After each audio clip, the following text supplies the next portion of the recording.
Fellow St. Lucians, let me start by wishing each and every St. Lucian, both at home and abroad, a happy, healthy, productive, and prosperous New Year. Let us pledge to build a better St. Lucia together in 2025. As we start this new year, it is an appropriate time to reflect on our lives, to recognize our shortcomings, and to celebrate our gains. It is also the time to resolve to do better and commit to changes in our thoughts and actions so that our individual lives may contribute to the advancement of our country and humanity. As a people, we must be less selfish if we are to live truly fulfilling lives. As we embark upon this moment of reflection and renewal, I urge you to commit to goodwill and unity in the year ahead, to extending love and kindness to each other, especially towards the most vulnerable in our midst. Mahatma Gandhi once said, "The true measure of a society can be found in how it treats its most vulnerable members." Put another way, the strength of the societal chain is as strong as its weakest link. We therefore need to give special attention to the vulnerable and marginalized if we are to benefit from a strong and resilient society. It is the only way to build a strong St. Lucia. In exercise of our individual rights to freely associate with others, politically and otherwise, we must never lose our humanity and fairness in the way we deal with others who may be different.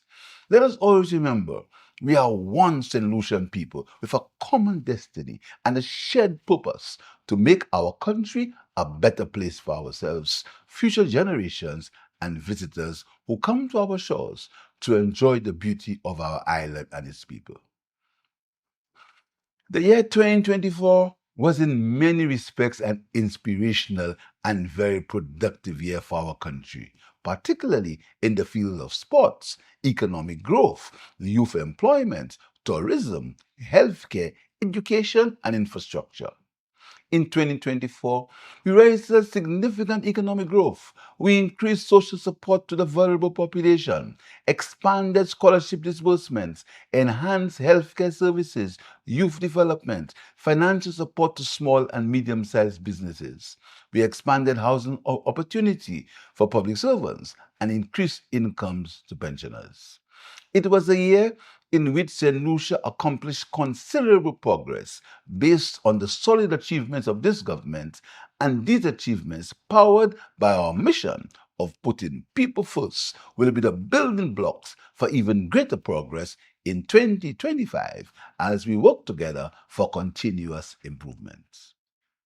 Despite imported global inflation and an unstable world environment, supply chain disruptions, and the impact of Hurricane Beryl on the agriculture and fishery sectors, St. Lucia experienced 3 consecutive years of economic growth.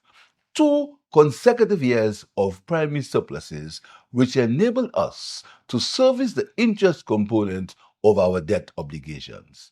This is testament to the sound economic policies of financial stabilization, debt sustainability, social relief, and economic growth pursued by this government since July 2021.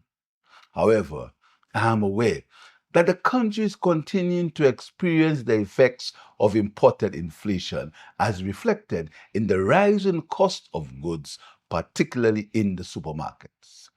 In 2021, global inflation had risen to about 8%, caused by the effects of the COVID-19 pandemic, supply chain disruptions, and the war in Ukraine. And while it has begun to subside in some major economies, it is still significantly above pre-pandemic levels for the majority of countries, including St. Lucia. I wish to stress that this inflation is imported.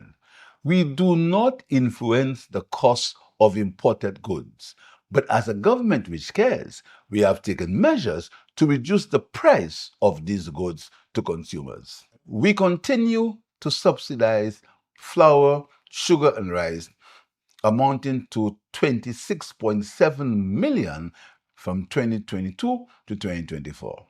We also continue the subsidies on 20 and 22-pound cooking gas cylinders. We increased the pensions of government and NIC beneficiaries and introduced a new minimum wage which raised the salaries of lower income workers. We have increased the tax threshold to $24,000. We have increased the fuel rebate for fishers. We have removed VAT on building materials and sanitary products. In 2025, together with the business sector, we will continue to explore a wide range of initiatives to further reduce the impact of inflation on our people. After just 2 years in operation, the country is starting to feel the economic impact of the youth economy as the ecosystem created by the Youth Economy Agency delivers on its mandate to provide finance, training, marketing, and mentorship to our young people seeking self-sustainable employment.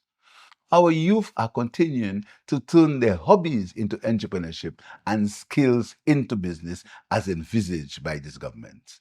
It is evident that the youth economy has a positive impact on generating employment opportunities in the economy, in particularly on youth unemployment, which has dropped from a high of 37% in 2021 to 17% in 2024.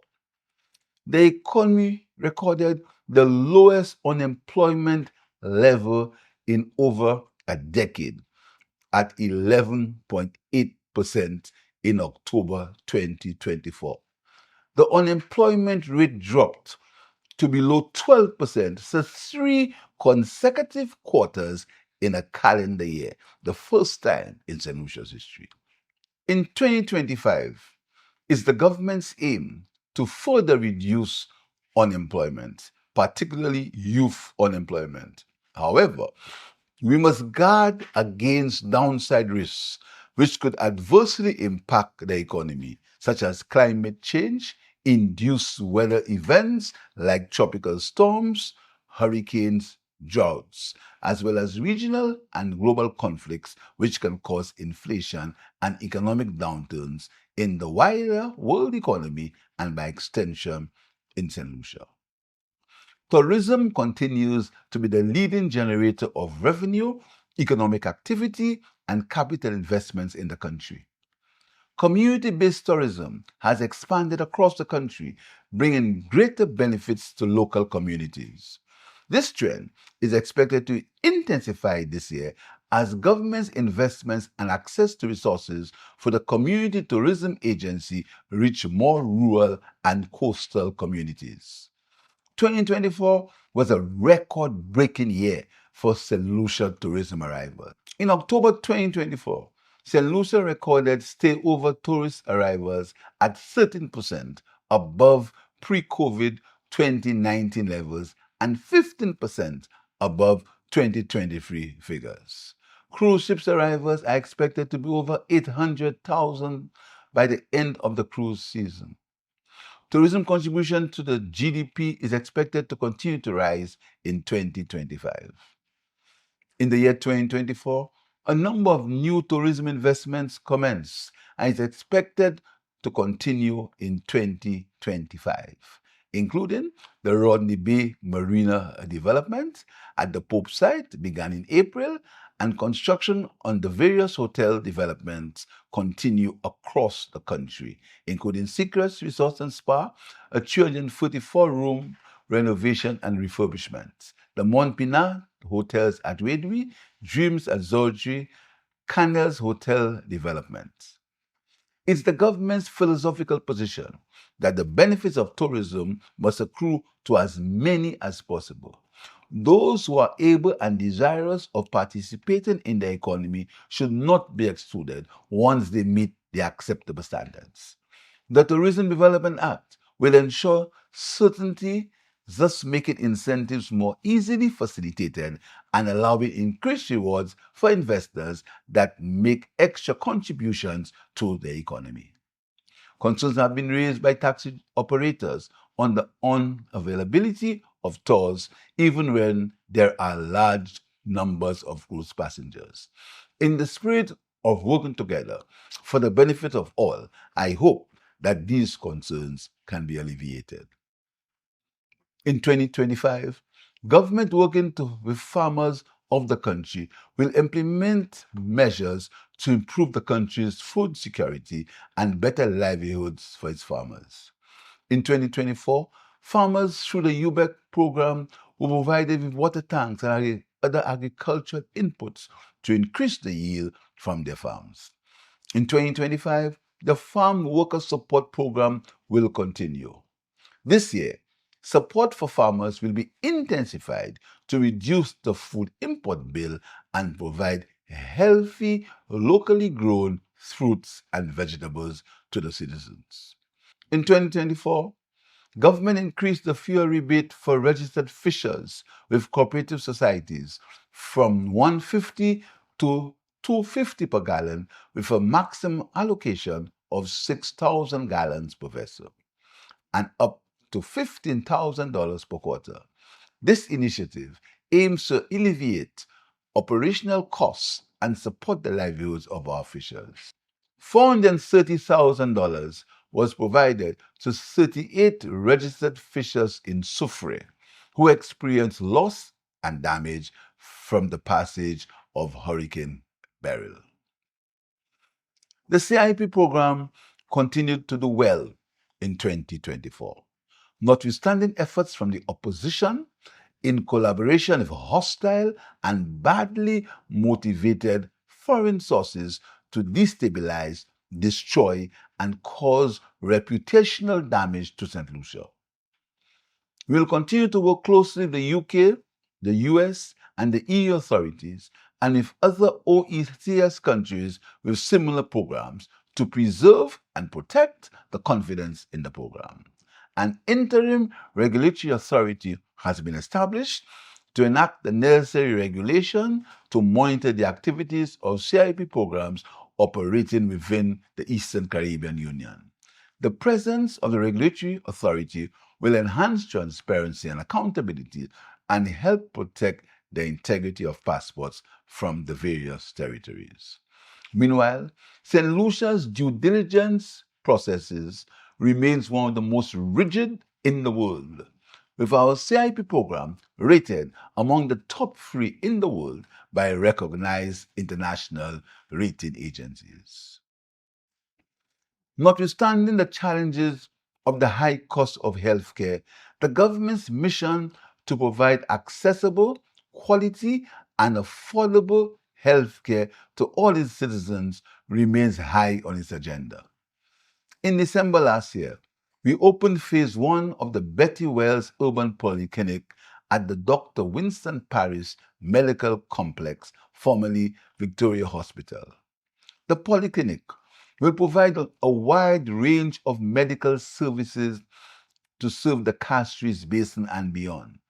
The National Eye Clinic was also opened during that month at the medical complex, offering general eye care, laser treatment, and diabetic screening. Emergency care continues to be a major challenge in our healthcare system.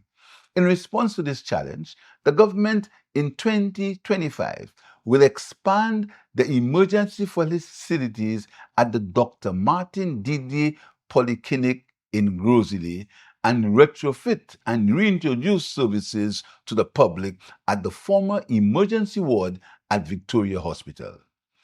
In 2025, work will commence on the 5th wing of the OKEU Hospital. In 2021, we inherited a debt of over $79 million due to local, foreign healthcare providers, suppliers of medicines, and other products, thus compromising the delivery of quality healthcare in the country.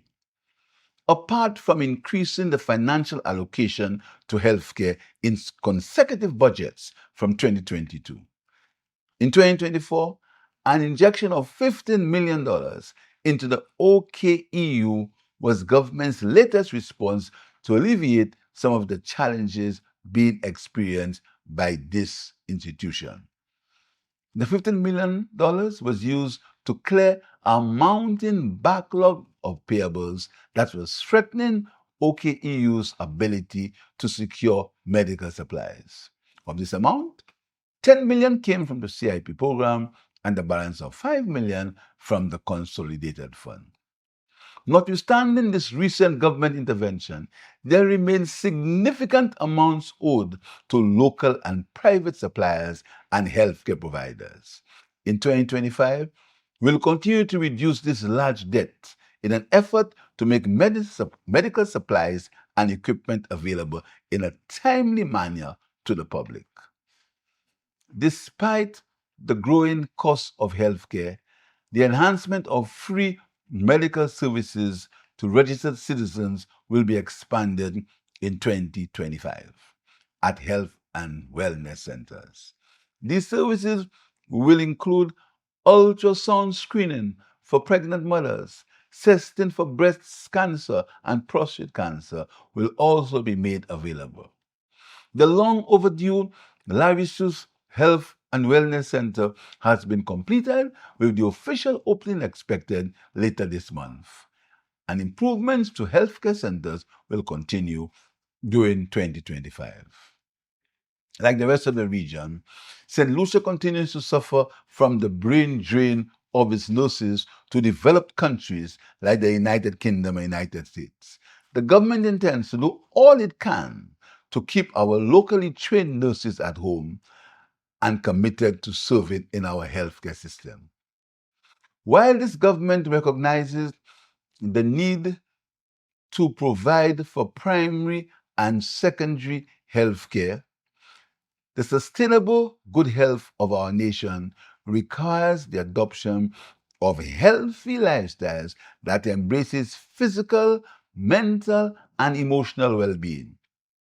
In 2020, 79.8% of deaths in Saint Lucia were attributed to chronic non-communicable diseases. This statistic speaks to the need for our population to adopt healthy lifestyles, changes in our diet and social interaction, and physical exercise. We need to work together to implement strategies to reduce stress in the workplace, at home, and in the communities so as to maintain the mental wellness of our people. I urge all of you to exercise personal responsibility in the use of the roads and reduce the high rate of accidents and fatalities by driving less recklessly and having more regard for other road users. Accidents and violence are expensive and divert resources that could be used to provide well-needed health care in other areas. After securing the necessary funding from the Saudi Fund for Development, we are at the final stage of completion and commissioning of a new, modern, fully equipped St. Jude Hospital at the original site. We are confident that the new St. Jude Hospital will open its doors to the public in 2025. Once again, I want to thank the medical staff and workers at the hospital for working under such challenging conditions at the stadium for many years. I want to assure you that the end to your ordeal is over. The issue of crime has been a concern for all governments in the region. In Saint Lucia, this administration remains resolute and unwavering in its commitment to make this country a more secure place. That is why we have adopted a multidimensional approach and together to continue to fight this scourge in our communities. One of the major elements in this approach was to strengthen the government agencies directly responsible for dealing with crime. In the last 3 years, the Royal St. Lucia Police Force has been consistently provided with human, physical, legislative, and operational resources to improve its capacity to deter, detect, and prosecute criminal activity. In 2024, the government continued to furnish the Royal Saint Lucia Police Force with a range of vehicles and other equipment. Additionally, 79 new police recruits graduated in November 2024, bolstering the human resource capacity of the Royal Saint Lucia Police Force. By December 2025, 160 new recruits will be added to the ranks of the Royal Saint Lucia Police Force. The government is improving the working environment for the police. Work is advancing on the construction of critical facilities, such as the Northern Divisional Police Headquarters, while the drug unit and the custody suites demolished by the last administration will be opened in 2025. We have been providing the police with the tools necessary to make it an efficient crime-fighting machine and will continue to do so in the year ahead. As I said earlier, this government is utilizing a multifaceted approach to crime suppression. We have therefore embarked upon a number of social intervention programs for the SSDF, the Ministry of Equity, and the Ministry of Crime Prevention. These include programs targeted at young males and youth at risk in schools and communities. We'll continue to expand this initiative in 2025. We'll also work in partnership with our fellow CARICOM member states who have recognized that some aspects of crime and violence that are plaguing all our member states must be tackled regionally, including the adoption of a public health approach to crime. However, together as citizens, we must play our part in combating the scourge of crime in our country. We must find ways to resolve our conflicts peacefully, take responsibility for our families, set better examples for our children by instilling respect and truthfulness in all our actions, and showing more love and respect for others and for the environment. The fiscal year 2024-2025 was dubbed the Year of Infrastructure. But infrastructure development will continue beyond March and be intensified throughout 2025, with significant investments in housing, seaports, airport, and road construction. The congestion on the Sir Julian R. Hunt Highway, which could have been alleviated 8 years ago, were it not for the cancellation in 2016 of the fully financed plans for its improvement, is of serious concern to the government. And in 2025, there will be a number of initiatives to relieve it. Additionally, the Shock Bridge is to be replaced with a new one. Several new roads were built around the island in 2024, noteworthy being the $10 million Majomel Road in Labrador. Work will continue this year on the Chaussee Road and roads in Vieux-Fort South and Vieux-Fort North, among others. We expect the Millennium Highway and East Coast Road to be completed in 2025. In 2025, a new potholing patcher truck will be commissioned to improve the road surface in the island. In 2024, we opened the newly constructed PI Bridge in Choiseul, first conceptualized under Labour administration from 2015. We also built and opened the new jetty and convenience facilities for fishers in Miko North, significantly improving the working environment for the fisher folks of the Miko village. In 2024, improvements were made to the Choiseul fishing facility, and hopefully sedimentation at the pond will be reduced. New human resource development centers will be opened this year in Grand Riviere Grosley, Boston Joseph in Castries South, Cul-de-sac in Castries East, and repairs will be undertaken to HRDCs in several communities, including Ansoray, Denry South, and Miko South. Repairs to the Pralle Early Childhood Development Center will be completed. Construction of the House of Justice, a project conceived over a decade ago, will be achieved. A public-private partnership has commenced on the Bolt Agreement, and the government, in keeping with its consensus approach to governance, will work together in good faith with the Catholic Church to address the Church's concerns. Throughout the year, significant progress was achieved on other major projects, such as the Library Market and Square and the Serenity Park in Saint Lucia. A new building was acquired for conversion into a West Coast fire service substation to provide essential services to the community of Ansoray, Canaries, and the environs starting this year.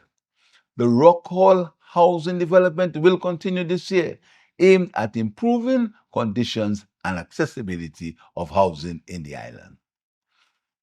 The Castries Cruise Port Development Project, undertaken by Global Ports Holding GPH, has commenced. The compromise customs building has been demolished, and DCA approval is expected in 2025 for the construction of a new building and other aspects of the project to allow for full commencement in 2025. In the case of Port Soufriere, due to the damage caused by Hurricane Beryl, temporary repairs have been completed on the existing jetties. Extensive investigation work is being conducted to rehabilitate the existing jetties in the master plan for the development of the area. Construction is expected to commence this year. The redevelopment of Yonoro International Airport will continue in a prudent and responsible way. The government could not have allowed the largest infrastructure project in the country to continue in such a disorganized manner. For example, without a completed bill of quantities and a competitive tendering process. In addition, financing for the project would have incurred financial costs as high as 13% at some stages in its construction. Since every payment made to the contractor, there would have been an 8% transactions cost added to the 5% interest rate. Work on the air traffic control tower was stopped and the contractor discharged in 2024. A new contractor will be selected through a tendering process to complete the facility in 2025. As it pertains to the terminal building, a complete bill of quantities has been prepared and construction will commence in 2025 after a competitive tendering process has been conducted by SLASPA. Education also received significant attention in 2024. We expanded the one laptop per student and the one university per household programs by strengthening our collaboration with Monroe College, the Sir Arthur Lewis Community College, and scholarship donor countries like Cuba, Taiwan, and Morocco. In September 2024, 4 new technical and vocational education and training TVET schools in Marigot, Angers, Dennery, and PI were commissioned.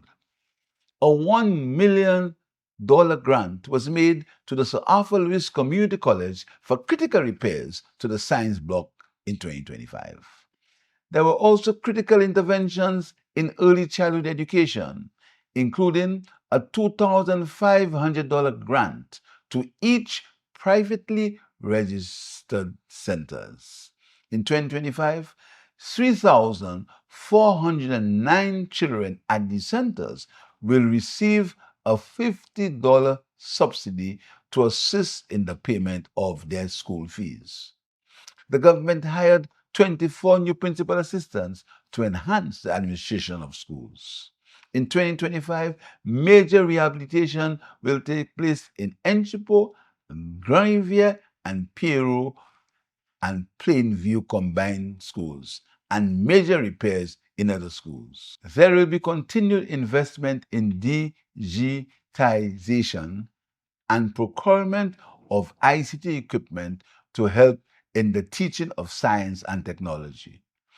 Government will continue to enhance the teaching environment for students and teachers by increasing the number of principal assistants at primary schools.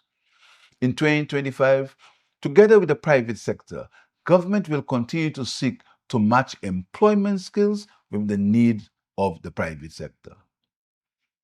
In 2024, Saint Lucia took a historic step by appointing Honorable Jeremiah Norbert as the first ever Minister for Persons with Disabilities, reflecting a transformative policy shift in addressing the needs of individuals living with disabilities. In the 2025 fiscal year, the administrative structure for the Department of Disabilities will be implemented, and government will continue to cooperate with NGOs to ameliorate the circumstances of those challenged by disabilities. In 2024, the Insolvency Act aimed to provide citizens facing financial challenges with the means to renegotiate loan terms with creditors, pause foreclosures, and retain their investments while managing debts. This legislation is designed to offer relief and support for individuals navigating economic hardships. In 2025, the Controlled Substances Bill will be enacted, providing the framework for commercial cannabis industry. The government, after consultations with the private sector, demonstrated its commitment to improving the living standards of workers by implementing the minimum livable wage on 1st October, guaranteeing a minimum monthly salary of $1,141 for all workers. Over 13,000 low-income earners benefited from this initiative. Further, we increased government's minimum pension to $750 per month and raised the National Insurance Corporation minimum pension to $500 per month from a low of $300, positively impacting more than 3,400 pensioners. In 2025, first-time home owners will benefit from a $20 million loan facility established at the Saint Lucia Development Bank. A waiver of stamp duty for mortgages up to $400,000 will further assist loan beneficiaries. Public servants will be eligible for a $1,000 contribution towards legal costs of mortgages. To strengthen the delivery of community services, 4 new ambulances were provided to the Saint Lucia Fire Service. Significant funds were allocated for the procurement of additional fire equipment and ambulances to ensure improved emergency response capabilities across the island in 2025. I wish to thank the men and women of the Saint Lucia Fire Services for their hard work and their commitment to their duties. A clean environment is very important to the well-being of a neighborhood, a community, and by extension, a country. And the presence of garbage, especially derelict vehicles on roadside curbs, provides the breeding conditions for disease-carrying mosquitoes, rodents, germs, and soil and water contaminants. This is unacceptable and must be remedied to protect our people, the environment, our communities, and our tourism product. As a country, let us work together to protect and preserve our landscape by practicing proper garbage disposal habits so that we can maintain a clean and pristine environment. In 2025, government working with community groups, Saint Lucia Development, Saint Lucia Social and Development Fund, and the Solid Waste Management Authority will intensify efforts in creating a cleaner and more enjoyable environment and ensuring a healthier Saint Lucia for all. In August, our sense of national pride was ignited by the historic performance of Julian Alfred at the Paris Summer Olympics. By capturing Saint Lucia's first ever Olympic gold and silver medals in the women's 100 and 200 meter races respectively. She brought the world's spotlight on our country. In so doing, she provided exceptional exposure and promotion for the country as millions of international viewers instantly discovered our beautiful country and its unique tourism product. It was indeed very gratifying to witness the tremendous appreciation shown to Miss Alfred by the government and people of Saint Lucia on her return to the country in September. She has made us proud, and for that, the entire country is thankful. 2024 was a successful year for sports in St. Lucia. St. Lucia Kings captured their first Caribbean Premier League T20 cricket title. St. Lucia returned the OECS Boxing Championships in 2024. 3 St. Lucian female cricketers were included in the West Indies T20 World Cup and one-day international cricket squads. St. Lucia was victorious in the 2024 Winnet Islands Under-15 cricket tournament. St. Lucia led Group B in the CONCACAF Nations Football League going into the second round. To all the sportsmen and women who represented our country in 2024, we extend our heartfelt gratitude for your hard work and commitment to national duty, and you are an inspiration to us all. In 2025, Darren Sammy will become the West Indies cricket coach for all formats of the game. On behalf of the government and people of St. Lucia, we offer our congratulations and wish him well. In 2025, infrastructure work aimed at improving the conditions of several playing facilities around the island will commence. Our government has allocated over $1 million for the design and site preparation of the George Odlum Stadium as a first step to restore and transfer of this facility to the sports community. As we welcome 2025, it is evident that our nation stands on a foundation of significant progress across various sectors, from strides made in sports and tourism to the impactful policies in labor, education, and healthcare. St. Lucia continues to demonstrate resilience and vision. The government's commitment to improving the lives of our citizens is reflected by the reduction of unemployment, the strengthening of community infrastructure, and investments in economic stability and growth. The achievements of 2024 serve both as a testament to an inspiration for what we can accomplish together as a united people. As we embark on this new year, let us continue to build on these successes, foster unity, and work collectively towards a brighter and more prosperous St. Lucia. Together, we can ensure a future filled with opportunities, progress, and lasting development for all.